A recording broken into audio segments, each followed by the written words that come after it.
ഇല്ല, ഈ കേസിലെ കാലതാമസം നമ്മളൊരു ഒരു ഗൗരവമായിട്ടുള്ള കാര്യമായിട്ട് പരിഗണിക്കേണ്ട കാര്യം. ഇതിൽ കാലതാമസം എടുത്തു തന്നെ അന്വേഷിക്കേണ്ട ഒരു കേസാണ്. പെട്ടെന്ന് ചാടിക്കേറിയ ഒരു പ്രതിയിലേക്ക് എത്തുക എന്ന് പറഞ്ഞാല് അത് അന്വേഷണത്തിന്റെ പക്വതക്കുറവിനെയാണ് കാണിക്കുന്നത്. കാരണം ഇതുപോലെ വളരെ ഭയാനകമായിട്ടുള്ള ഒരു കൊലപാതകമാണ്. രണ്ട് വൃദ്ധ ദമ്പതികളെ കൊലപ്പെടുത്തിയിരിക്കുകയാണ് നിഷ്ഠൂരമായിട്ട്. അവരുടെ മുഖം പോലും തിരിച്ചറിയാൻ പാടില്ലാത്ത രീതിയിൽ വൈരാഗ്യത്തിന്റെ പേരിൽ നിന്ന് തോന്നാവുന്ന രീതിയിൽ കൊലപ്പെടുത്തിയിരിക്കുകയാണ്.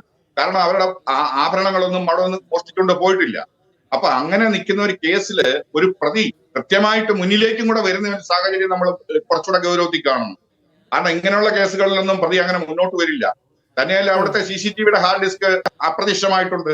ഒരുപാട് കാര്യങ്ങൾ വിശദമായി അന്വേഷിച്ചിട്ട് മാത്രമേ ഒരു പ്രതിയെ ഉള്ളൂ എന്നുള്ള നിഗമനത്തിലേക്ക് എത്തിച്ചേരാൻ പാടുള്ളൂ. അങ്ങനെ ഒരു പ്രതിക്ക് മാത്രം സാധിക്കുന്നതാണോ എന്നുള്ളൊരു സംശയം കൂടിയുണ്ട്. മകന്റെ മരണമുണ്ട്, അതുമായിട്ട് ഇതിന് ബന്ധമുണ്ടോ? അല്ലെങ്കിൽ CBI അന്വേഷണം തുടങ്ങിയിട്ട് ഏതാനും ആഴ്ചകളെ ആയിട്ടുള്ളൂ.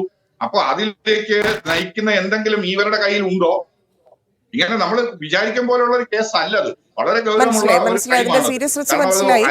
അതാണ്, അതായത് ഈ പ്രതിക്ക് തന്നെ ഇത് ചെയ്യാൻ സാധിക്കുമോ എന്നുള്ളൊരു സംശയത്തിലേക്ക് കൂടി പോകുന്നില്ലേ ഈ ഘട്ടത്തിൽ?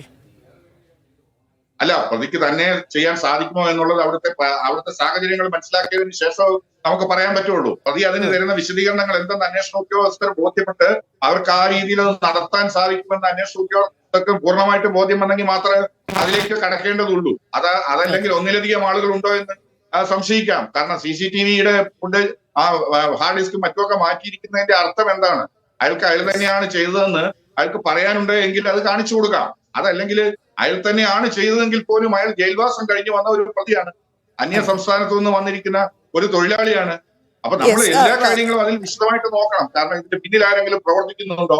പ്രത്യക്ഷത്തിൽ എല്ലാവരും അയൽവാസികളും കൗൺസിലറും മറ്റ് അവരെ അറിയാവുന്ന പൊതുപ്രവർത്തകരും എല്ലാം ഇവർക്ക് ശത്രുക്കളൊന്നുമില്ല. ഇവർ നാട്ടിലും എല്ലാ സമൂഹത്തിലെല്ലാം നല്ല ആൾക്കാരായിട്ട് തന്നെ ജീവിക്കുന്ന ആളുകളാണെന്ന് പറയുന്നു. പിന്നെ എന്തിനാണ് അവരെ കൊലപ്പെടുത്തുന്നത്? ഇതിൽ താങ്കൾ അവസാനം വന്ന ആ പോയിന്റിലേക്കാണ് ഞാൻ വരാനിരുന്നത്. അതായത് ഈ ക്രിമിനൽ കേസുകളിൽ പ്രതിയായ ആളുകൾ പുറത്തിറങ്ങുമ്പോൾ അവർക്ക് കൃത്യമായ നിരീക്ഷണം നൽകാത്തത്, ഇല്ലെങ്കിൽ അവരെ നിരീക്ഷിക്കാത്തത് കൊണ്ട് വീണ്ടും കൂടുതൽ കുറ്റകൃത്യങ്ങൾ, കൊലപാതകങ്ങൾ സംഭവിച്ചിട്ടുണ്ട്. ഈ അടുത്ത സമയത്ത് നമുക്ക് എറണാകുളത്ത് 3 പേരെ വെട്ടിയത് നമ്മൾ കണ്ടതാണ്. അപ്പം ഈ ക്രിമിനൽസ് പുറത്തിറങ്ങുമ്പോൾ എന്തുകൊണ്ട് പോലീസിന് അവരെ നിരീക്ഷണ വലയത്തിലാക്കാൻ സാധിക്കുന്നില്ല എന്നുള്ളതാണ്. അവർ വീണ്ടും കുറ്റങ്ങൾ ചെയ്യുന്നു, ഇല്ലെങ്കിൽ കൊലപാതകങ്ങൾ നടത്തിയതിനു ശേഷം മാത്രമാണ് അത് ചർച്ച ചെയ്യപ്പെടുന്നതും, ഇല്ലെങ്കിൽ അതിലേക്ക് ഒരു ശ്രദ്ധ പോകുന്നതും. അല്ല, അത് ഇപ്പൊ ഈ പറഞ്ഞ കാര്യങ്ങളില് എറണാകുളത്ത് സംഭവിച്ചതും അതുപോലെ തന്നെ പാലക്കാട് ജില്ലയിൽ നെന്മാറ സംഭവിച്ചതും ജയിലിൽ നിന്ന് കിഴിവ് വന്നതോ അല്ലെ പരോളിൽ വന്നതോ ആയിട്ടുള്ള പ്രതികളുടെ നിരീക്ഷണം കുറച്ച് ലാഘവബുദ്ധിയോടെ എടുത്തു എന്നുള്ളത് ഒരു പരിധി വരെ ശരിയാണ്. പക്ഷെ ഇതൊരു ചെറിയ കേസാണ്. ഇയാള് സാമ്പത്തികമായിട്ടോ അല്ലെ ആ മൊബൈൽ ഫോൺ മോഷ്ടിച്ചതോ അതോ അല്ലെങ്കിൽ സാമ്പത്തികമായ തിരിവ് നടത്തേണ്ട പേരിൽ മാത്രമാണ് അയാൾ പ്രതിയായിട്ട് പോയിരിക്കുന്നത്. പക്ഷെ അയാൾക്ക് ഇവരെ കൊല്ലാനും മാത്രമുള്ള ഒരു വിരോധത്തിന്റെ ആവശ്യമുണ്ടോ എന്നുള്ളതാണ് ഇവിടെ ഒരു പ്രശ്നം. കാരണം ഇയാൾക്കറിയാം, ആരുമായിക്കോട്ടെ ഏത് കുറ്റവാളിയുമായിക്കോട്ടെ, ഒരു ക്രിമിനലിനെ സംബന്ധിച്ചിടത്തോളം താനൊരു കുറ്റം ചെയ്തു, ഒരു ക്രൈം അല്ലെങ്കിൽ ഒരു മോഷണം നടത്തി അല്ലെങ്കിൽ ഏതെങ്കിലും ഒരു കുറ്റകൃത്യം ചെയ്തു കഴിഞ്ഞാൽ അത് അയാൾക്ക് സ്വയം അയാൾ ന്യായീകരിക്കുന്നുണ്ട് ജയിലിൽ പോയി കഴിഞ്ഞാൽ. അങ്ങനെയാണെങ്കിൽ ജയിലിൽ കിടക്കുന്ന ആളുകളെല്ലാം തിരികെ വന്നിട്ട് ഇതിന് കാരണക്കാരനായ ആളിനെ കൊല്ലുക എന്നുള്ളത് സ്വാഭാവികമായിട്ടും നടക്കുന്നതല്ലോ. അല്ല സർ, അത് നമുക്ക് ആദ്യത്തെ കേസ് വരുമ്പോൾ, ഇപ്പൊ നെന്മാറ കേസാണെങ്കിൽ പോലും ആദ്യത്തെ കേസ് വരുമ്പോൾ നമുക്കൊരു ഞെട്ടലുണ്ടാകാം. 2, 3, 4 കേസുകളിലേക്ക് അത്തരത്തിലുള്ള ആളുകൾ പോകുമ്പോൾ സ്വാഭാവികമായിട്ടും കുറച്ചുകൂടി പോലീസിന്റെ ഭാഗത്ത് നിന്ന് ശ്രദ്ധ വേണ്ടേ? ചെറിയ കേസിൽ ജയിലിലായ ആളാണെങ്കിൽ പോലും അത്തരത്തിലൊരു നിരീക്ഷണം, പ്രത്യേകിച്ച് ഇതര സംസ്ഥാന തൊഴിലാളിയാണ്. ഇപ്പം അവിടുത്തെ മെയ്ഡ് നമ്മളോട് സംസാരിച്ചപ്പോൾ പറഞ്ഞത് വീടുമായിട്ട് ബന്ധമില്ലാത്ത, അതായത് ഇവരുടെ ഇന്ദ്രപ്രസ്ഥം എന്ന് പറയുന്ന സ്ഥാപനവുമായി ബന്ധമുള്ള ആളാണ് എന്നും പറയുന്നുണ്ട്. അപ്പം എങ്ങനെ ഇങ്ങോട്ട് എത്തി? വളരെ ഈസി ആയിട്ട് കയറി ചെല്ലാൻ പറ്റുന്ന ഒരു വീടുമായിട്ടും തോന്നുന്നില്ല. അപ്പം ഇതൊക്കെ ഒരു ശ്രദ്ധക്കുറവ് കൊണ്ടുകൂടി സംഭവിക്കുന്ന കാര്യമല്ലേ?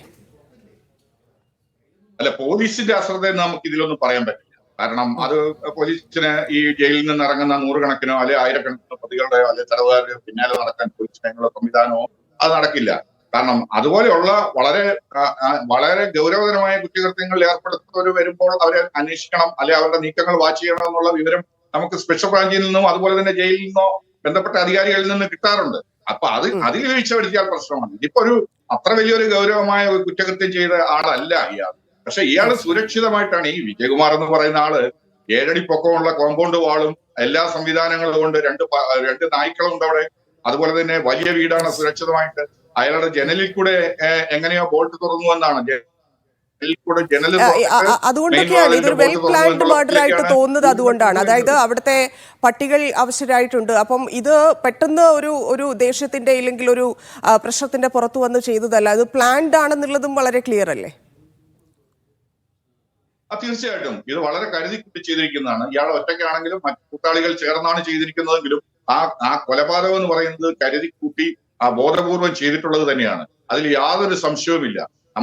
ഞാനിപ്പോ പറഞ്ഞ ഒരാൾ കസ്റ്റഡിയിലുണ്ട്, അയാൾ എത്രമാത്രം അതിൽ ഉൾപ്പെട്ടതാണെന്നുള്ളത് നമുക്കറിഞ്ഞുകൂടാ. കാരണം പോലീസ് അതിനെ സംബന്ധിച്ച് വ്യക്തമായിട്ടുള്ള ഒരു വിവരമൊന്നും ഇതുവരെ തന്നിട്ടില്ല. അത് തരാനുള്ള സമയമാവുന്നതേ ഉള്ളൂ. ഇപ്പൊ അവർ ചെയ്തുകൊണ്ടിരിക്കുന്ന ഇൻക്വസ്റ്റും മറ്റ് പ്രാഥമികമായിട്ടുള്ള എല്ലാ കാര്യങ്ങളും നടത്തിക്കൊണ്ടിരിക്കുക. പോസ്റ്റ്മോർട്ടം നടത്തണം, ഇനി ബോഡി ബന്ധുക്കൾക്ക് വിട്ടുകൊടുക്കണം. അങ്ങനെയുള്ള പോലീസിന്റെ പരമപ്രധാനമായിട്ടുള്ള ഒരു കാര്യങ്ങൾ നടക്കുന്നുണ്ട്. അതോടൊപ്പം അന്വേഷണം പുരോഗമിക്കുന്നുണ്ട്. SP ഉൾപ്പെടെയുള്ള ആളുകൾ അവിടെ എത്തിയിട്ടുണ്ട്. അപ്പൊ അവരതിനെ സംബന്ധിച്ച് വിശദമായിട്ട് അന്വേഷണങ്ങൾ നടത്തും. നമ്മളിപ്പം ഇന്ന് രാവിലെ 8 മണിക്ക് കണ്ടതാണ്, വീട്ടിലെ ജോലിക്കാരി അവിടെ എത്തുമ്പോഴാണ് ഇത് ആദ്യമായിട്ട് പുറത്തറിയുന്നത്. അതിനുശേഷമുള്ള അന്വേഷണം ഈ പറഞ്ഞ മണിക്കൂറുകൾക്കുള്ളിൽ പുരോഗമിക്കാവുന്ന രീതിയിലായിട്ടുണ്ട്. ഇതിൽ സംശയിക്കാമെന്ന് കരുതുന്ന ഈ പറഞ്ഞ അമിത് എന്ന് പറയുന്ന ആളിനെ പിടികൂടുകയും ചെയ്തിട്ടുണ്ട്. അപ്പൊ അയാൾ അത് സംബന്ധമായി പോസിറ്റീവായുള്ള വിവരങ്ങൾ നൽകുന്നുവെന്നും ഈ പോലീസിൽ നിന്ന് നേരിട്ട് അറിയാൻ സാധിക്കുന്നു. ഒരു ഡൗട്ട് ചോദിക്കട്ടെ, ഈ അമിത് എന്ന് പറയുന്ന ആളാണോ ഈ പറഞ്ഞ അസം സ്വദേശി? അദ്ദേഹമാണോ പോലീസിന്റെ കസ്റ്റഡിയിൽ ഇപ്പോൾ ഉള്ളത്? എങ്ങനെയാണ്? അല്ല, താങ്കളിപ്പോ പറഞ്ഞ അമിത്, അത് മനസ്സിലായില്ലായിരുന്നു ആരാണെന്ന്. അമിത് എന്ന് പറഞ്ഞ ആളാണ്, അവിടുത്തെ ജോലിക്കാരനാണ്, സ്ഥിരമായിട്ട് നിന്നിരുന്ന അസം സ്വദേശിയായ അമിത് എന്ന് പറഞ്ഞ ആളാണ്. പോലീസിന് സംശയമുള്ള ആൾ പോലീസിന്റെ കസ്റ്റഡിയിലുണ്ട്. ഓക്കെ.